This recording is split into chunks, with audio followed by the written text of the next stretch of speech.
Welcome back to the deep dive. This is where we sift through a whole bunch of sources, articles, notes, research. Yeah, distill it all down. Exactly. Get you the vital stuff fast so you can get back to, well, whatever you were doing. Hopefully something awesome. Right.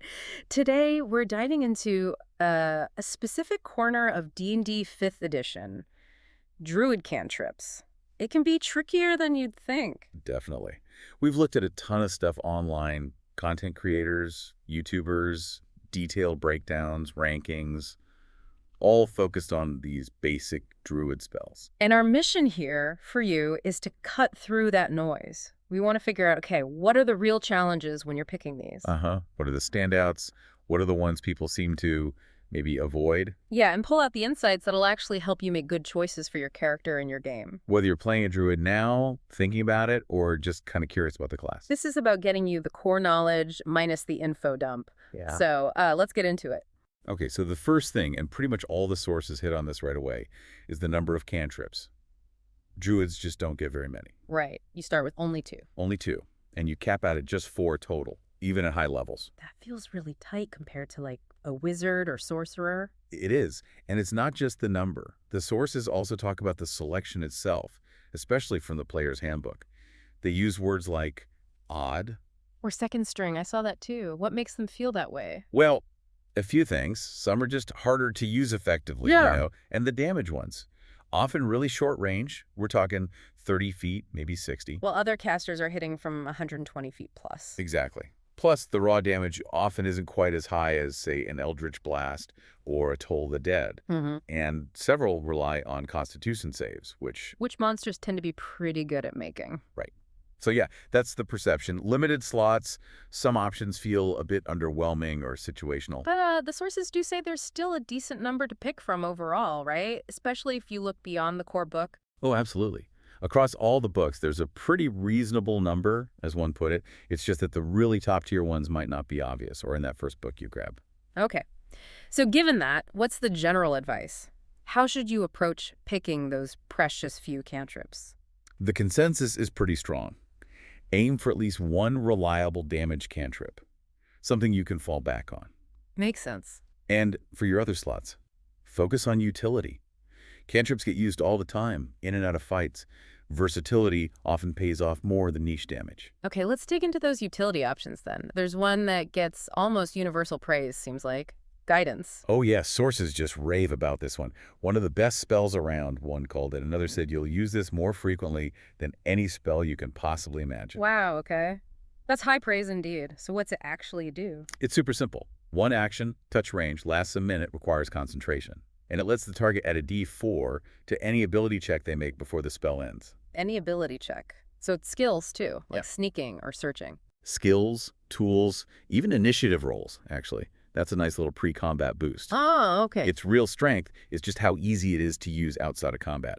Takes an action, sure, so maybe not mid-fight usually, Right. but you can just tap an ally before they try something tricky. Before they pick the lock or try to persuade the guard. Exactly. Since it lasts a minute, you cast it, then they make the check.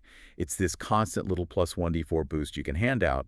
Super valuable. Low effort, high reward for those skill moments. Gotcha. All right, moving to one with a bit more disagreement. Mending. Mending. Yeah, it does what it says on the tin. It repairs a single break or tear in an object. Max size is about 1 foot. And it works on mundane stuff. Clothes, weapons, but also magic items. Magic items, constructs, yeah. The catch, it takes a full minute to cast. Okay, so a minute cast time, and the sources are split. Pretty split. Some call it very situational, like how often do you really need to fix a broken arrow right now? You usually just grab another one. Right. One source mentioned it might be essential in like a Spelljammer game, maybe? Ship repairs? Exactly. Very specific context. But other sources argue that, okay, maybe it's situational, but when you do need it, you really need it. Like if your party's magic sword snaps mid-dungeon. Precisely. Or you need to fix a crucial map or reseal a document you had to open. In those moments, it's invaluable. It really seems to boil down to campaign style. So how much your DM emphasizes resource management or item durability makes sense. Yeah, it's less about the spell being good or bad universally, and more about, is it good for this specific game? Okay, that clarifies the debate.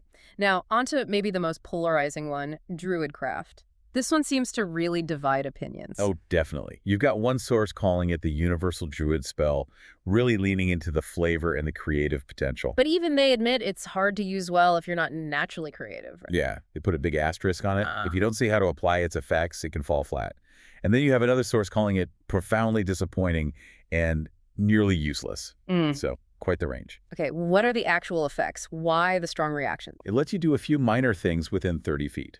Predict the weather for the next 24 hours. Create tiny sensory effects, a puff of wind, faint sounds, smells, harmless sparks. Nothing damaging or illusionary in a big way. More like little atmospheric effects. Pretty much. You can also instantly light or snuff out a small flame, like a candle or torch, or make a flower bloom, or a seed pod open. It's all very druidic flavor. And the comparison comes up with other cantrips like prestidigitation. Exactly.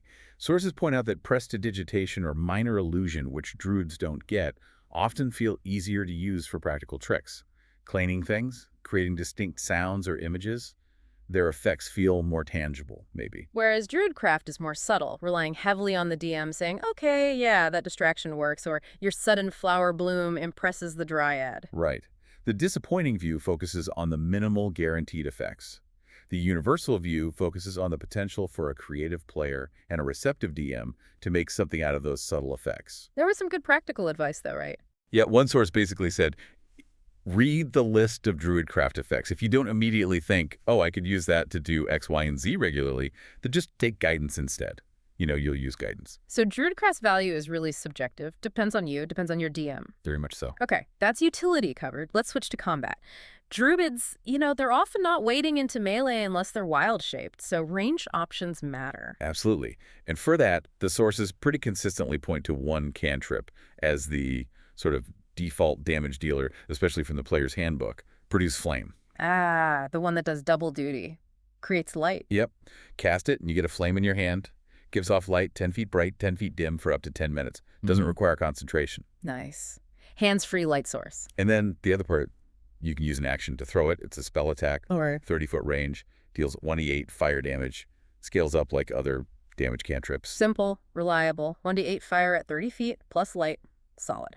Yeah. Sources also generally assume you can use it to, like, light a torch or a campfire, even though it doesn't explicitly say so. Yeah. It's just a good basic tool. Okay, next up, Thorn Whip. This one's a bit different. Spell attack, 30 feet again, but only 106 piercing damage. Right. The damage is lower than produce flame. But that's not the main appeal, is it? Not at all. The sources really highlight the secondary effect, the pull. If you hit, you can pull the target creature 10 feet straight toward you. Ooh, okay.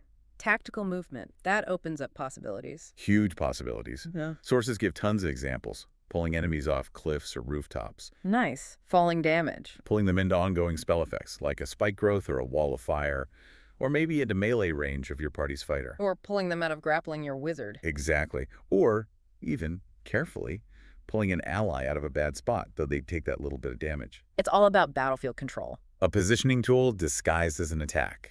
Cool. And speaking of control, if you can use the supplementary books, Creep Bonfire comes up a lot. From Elemental Evil or Xanathars. Okay, how does that one work? Sounds fiery. It is. You pick a spot within 60 feet, and boom, a 5-foot cube bonfire appears. It lasts up to a minute, but it requires concentration. Concentration, that's always a key factor. Big one. Any creature that enters the bonfire space or starts its turn there has to make a dexterity save. If they fail. They take unD8 fire damage, half damage if they succeed on the save. So same damage die as Produce Flame, but it's an area, and it can hit repeatedly. Right. Great for locking down a narrow passage or just creating a hazardous zone. And the synergy with Thorn Whip is obvious. Yeah, pull them right into the fire. Classic combo. The big downside, though, as sources really stress, is that concentration cost. Right. At low levels, maybe not a big deal. Probably fine. Yeah. You don't have any amazing concentration spells yet. But Yeah. later on, you've got powerful stuff like Conjure Animals, Polymorph, Wall of Stone. Using your one concentration slot on a cantrip becomes a really tough sell. So the advice is maybe take it early, but plan to swap it out later if you can. That's what one source suggested, yeah. If cantrip retraining is allowed in your game, it's a solid early pick, maybe less useful later. Good strategic point. Okay, another one from those extra books. Frostbite. Frostbite. Targets one creature within 60 feet. They make a Constitution saving throw. Con save. Okay, not always the best target. Often not. If they fail, they take 100d6 cold damage, which is, pretty low damage. But there's more to it. Yeah, the important part. They also get disadvantage on their next weapon attack roll before the end of their next turn. So it's a debuff. You sacrifice some damage potential to maybe make a big enemy miss. Exactly. It's tactically interesting. Could prevent a lot of damage if it makes that dragon whiff its breath weapon attack roll or the giant miss its swing. But the weakness is that con save. That's the main drawback sources mention. A lot of tough monsters have good constitution scores, so they might just shrug off the effect entirely. It's a bit of a gamble. Okay, makes sense. What about some of the other damage options? Quickly run through those. Poison spray. Poison spray. Player's handbook. Looks good on paper, highest damage die, 1d12 poison. Yeah. 2 huge problems. Range is only 10 feet. You have to be right up in their face. Yikes. Not where most druids want to be. And it's a con save and poison damage. Probably the most commonly resisted damage type and save in the game. Sources call it incredibly hard to use effectively. Okay. Avoid, unless you have Death Wish, maybe. Thunderclap. Thunderclap. Also, supplementary books, it's melee range, but hits all creatures within 5 feet of you. And AoE, if you get surrounded. Yeah, that's the niche. They make a con save, take a 1d6 thunder damage on a fail. The damage die scales up nicely, which is something. And infestation. Sounds unpleasant. Xanathars again, 1d6 poison damage, another con save. Okay. So, same issues there. Low damage, common save and type. Any upside. The tiny, unreliable upside. Yeah. If they fail to save, they also move 5 feet in a random direction. Random direction. Yeah, usually just annoying. Maybe you could break a grapple if the random direction happens to be away, but you can't count on it. Very niche. And lastly, primal savagery. Also Xanathars. This one's different. It's a melee spell attack. Deals decent acid damage, 1d10, and scales really well. So just straight damage in melee. Yep, purely damage. Sources often compare it to Shillelagh for builds that do want to be in melee sometimes. Better damage scaling than Shillelagh, but needs you to be up close. Okay, that brings us nicely to Shillelagh itself. You mentioned it. Let's talk about the niche stuff. Right, Shillelagh. Player's handbook. Bonus action, touch a club or quarterstaff. For 1 minute, it becomes magical, uses your wisdom for attack and damage rolls, and the damage die becomes a d8. Sounds pretty good. Use your casting stat for hitting things. Why don't sources rate it higher for most druids? The big reason, druids don't get extra attacks. Okay. So you're still only swinging once per turn with it. Exactly. And by level 5, Produce Flame is doing 2d8 damage at range. Shillelagh is still just a 1d8 plus wisdom in melee. The damage just doesn't keep up for a primary caster. So it's really only viable if you have some other way to benefit from being in melee, or maybe get extra attacks somehow. Pretty much. Like, a Spores Druid gets extra poison damage on weapon attacks, so maybe they use it. Or someone takes Polearm Master Feat to get a bonus action attack with the staff. For a standard casting-focused druid, sources generally say skip it, use Produce Flame or something else. Gotcha. Lack of extra attack is the killer there. What about Mold Earth, another elemental one from the extra books? Mold Earth. Yeah, this one lets you do a few things with dirt or stone. Instantly excavate a 5-foot cube of loose earth. Loose Earth on them. Loose earth, yeah. Or you can make shapes or drawings in dirt or stone. Or make a 10-foot square of dirt or stone difficult terrain for a very short time. Okay. And the consensus on this? Honestly, pretty dismissive from most sources. Several make the joke. You know what else excavates loose earth? A shovel. Oh. Another called it a magical spade. It's generally seen as really weak for a cantrip slot. The difficult terrain is temporary and small. The shaping is super situational. So unlike maybe Shape Water, the earth manipulation here just isn't considered very impactful. That's the general feeling, yeah. Sources also tend to brush past control. Flames needs an existing flame, limited effects, and gust. What about Gust? One source just called it almost totally useless, pushing something tiny 5 feet. It's not worth a cantrip slot in most opinions. Okay, but then there's the flip side. You mentioned Shape Water. This one gets a very different reaction from the sources, right? Especially if you have access to those supplementary books. Oh, night and day difference. Shape Water is consistently highlighted as a standout utility pick. Sources call it a no-brainer. Extremely exploitable, abusable, versatile. They love this one. Whoa, okay. What makes it so much better than, say, Mold Earth or Gust? Let's break it down. Action to cast. Needs a free hand for the somatic component, 30-foot range. Affects a 5-foot cube of water you consume. Okay, standard stuff so far. You can do simple shapes, change its flow, make it cloudy or clear, change its color. But the killer app, you can freeze it solid. Freeze water. Okay, how long does that last? Up to an hour. And you can have two different non-instantaneous effects active at once. An hour. Freeze a 5-foot cube of water solid for an hour within 30 feet. Okay, yeah, I can already see possibilities Mold Earth doesn't have. Exactly. The sources go wild with examples. Yay. Freeze water poured into a lock. The ice expands and breaks it. Clever. Freeze water on the ground to create slick ice or spiky, difficult terrain. Freeze water into a block for temporary cover. Build a small ice bridge over a puddle or small gap. Yep. Freeze a cube of opaque, murky water to block line of sight down a corridor. Create ice sculptures for distraction or communication. The potential is huge. Okay, yeah, that feels way more impactful and creatively useful than just digging a hole or making a tiny gust of wind. Absolutely. Sources explicitly say it's vastly superior to the other elemental cantrips: mold, earth, gust, control flames. It shows how powerful creative utility can be when the effect is tangible and lasts a while. People have even written guides just for shape water uses. Apparently so. That tells you how much players have run with its potential. It's a real standout if it's available in your game. All right, so let's try and wrap this up for you, the listener. The sources definitely show that Druid cantrips are, well, they have their quirks. Yeah, you get fewer slots. Some of the core options feel a bit limited, especially with range on damage spells. It's a unique challenge. Diving into these sources also shows there's real depth and some surprisingly powerful utility hidden in there, especially you look beyond just the player's handbook. Like shape water, or even create bonfire early on. So the key takeaways, distilling all this down: guidance. Seems like a must-have for almost any druid. That D4 on checks is just too good to pass up. Agreed. Produce flame. Solid, reliable damage and light from the core book. Your go-to workhorse. Thorn Whip. Don't sleep on the pull. Ugh. It's not about the damage. It's about moving enemies around the battlefield. Huge tactical potential. Uh-huh. If you can use the other books, Create Bonfire is great for area control and damage, especially early levels. Just watch that concentration cost later on. Right.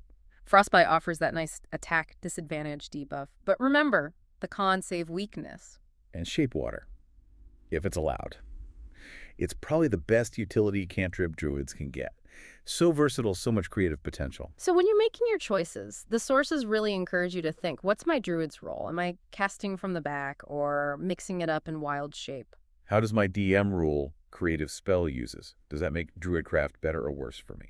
Yeah. And crucially, what books are we using? Are Shape Water or Frostbite even options? Yeah. Weigh the pros and cons we talked about for each one against your specific game and character concept. Given all those challenges, the sources bring up the limited slots, the situational core options, and then seeing how spells like Shape Water, Thorn Whip can be so impactful through creativity or a unique mechanic. Yeah. It makes you wonder, doesn't it?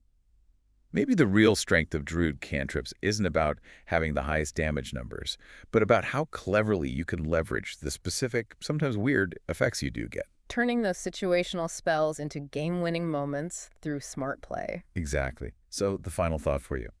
How might your campaign setting are you exploring ruins, sailing the seas, crossing a desert? Make one of these seemingly niche cantrips, maybe mending for that ship or shape water in a swamp, suddenly become absolutely essential for your druid. Something to think about.